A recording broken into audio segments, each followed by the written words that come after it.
So we're going to continue talking about analytic geometry and look at the life of René Descartes. Let's take a look at the PowerPoint that will guide us through, and it's relatively short.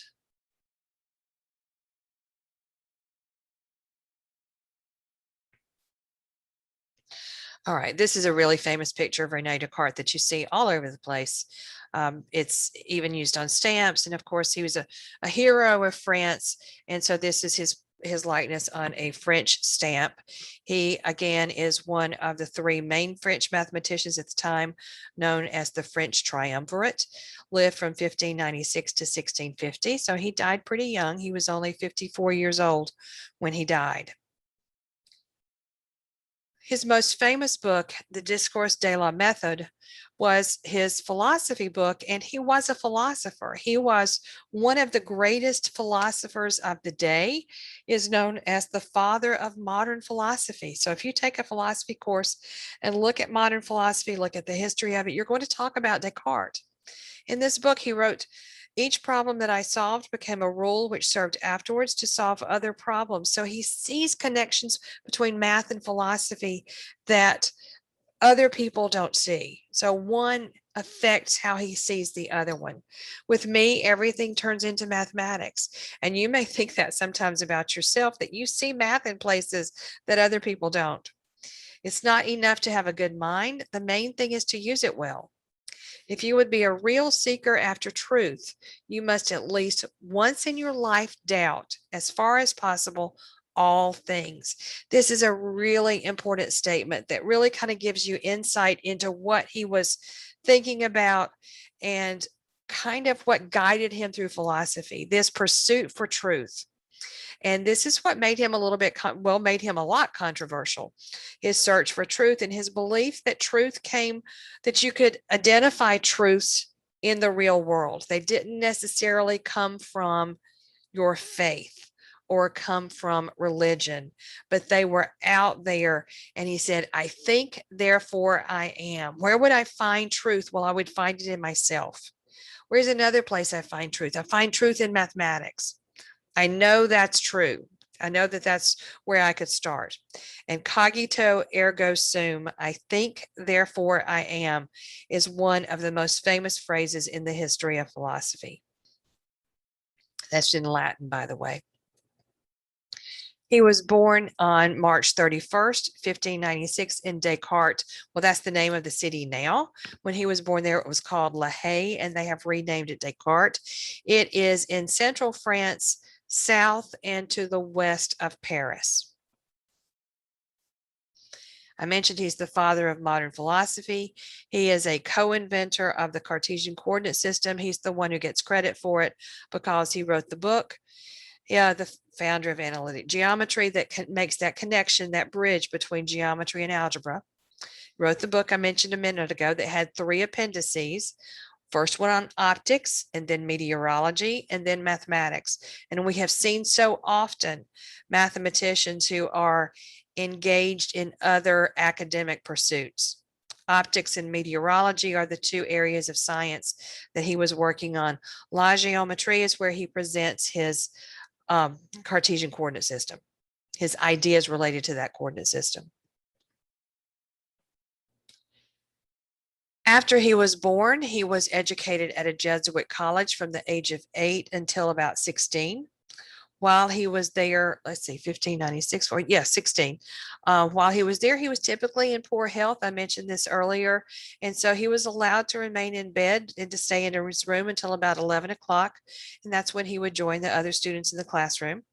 He received a law degree from the University of Poitiers in 1616.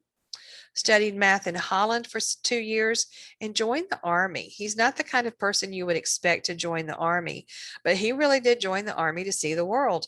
So as part of the army, he was able to travel throughout Europe. He wasn't a regular soldier, marching out in the trenches.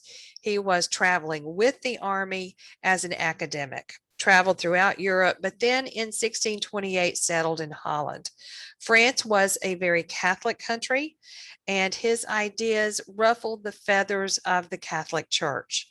So he left France and moved to Holland. But then in 1649, he was persuaded by the Queen of Sweden to come to Sweden and be the court academic. So she wanted him there to teach her.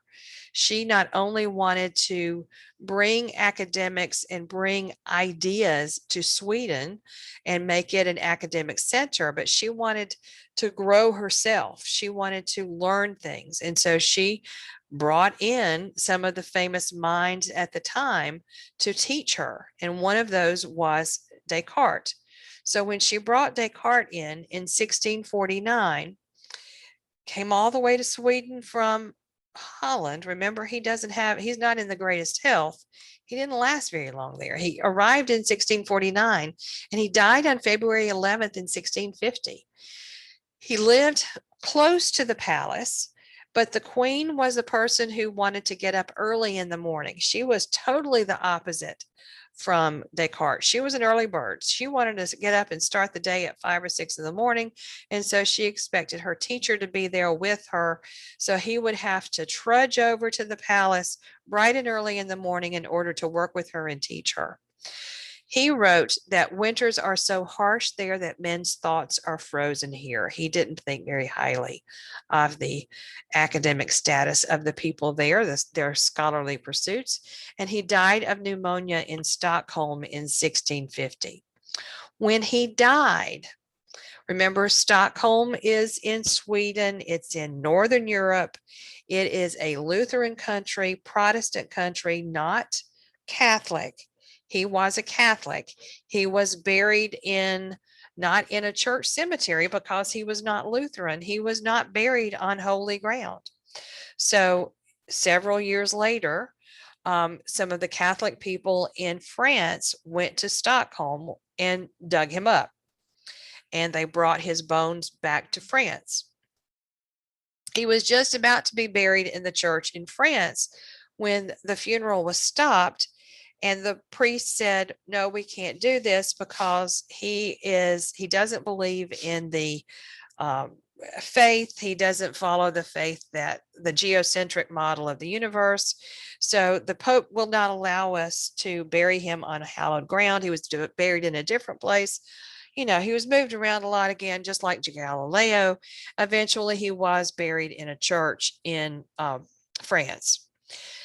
In all of those movements, body parts were lost. So his skull was separated from the rest of his body, as was at least one finger, probably several other body parts. His skull is now in the National Museum of Natural History in Paris. The rest of him is buried in a different place. Oh, I thought I had a picture of it. The rest of him is buried in a different church in a different city. His philosophy is known as a philosophy of systematic doubt, that it's important to doubt things. You don't just accept something as truth because somebody tells you it's true. No, you've got to really think about it. How do I know that it's true? How do I know what truth really is? And so that pursuit of certainty dominated his philosophy. He used math as a model for that certainty, because mathematics starts with the simplest elements and then proceeds using logical deduction. The starting point was to discover what those simplest ideas were that were not doubted. And that's where you would start and move on from there. And he decided that the simplest idea was his own existence. He could be certain that he existed. So that's where that statement, I think, therefore I am, comes from. Okay, we're going to look at 3 of his problems. Given a line segment of a given length, represent powers of A as lengths of line segments. We're going to solve a quadratic equation geometrically, and we're going to construct a tangent line. Okay, so that's in the next video.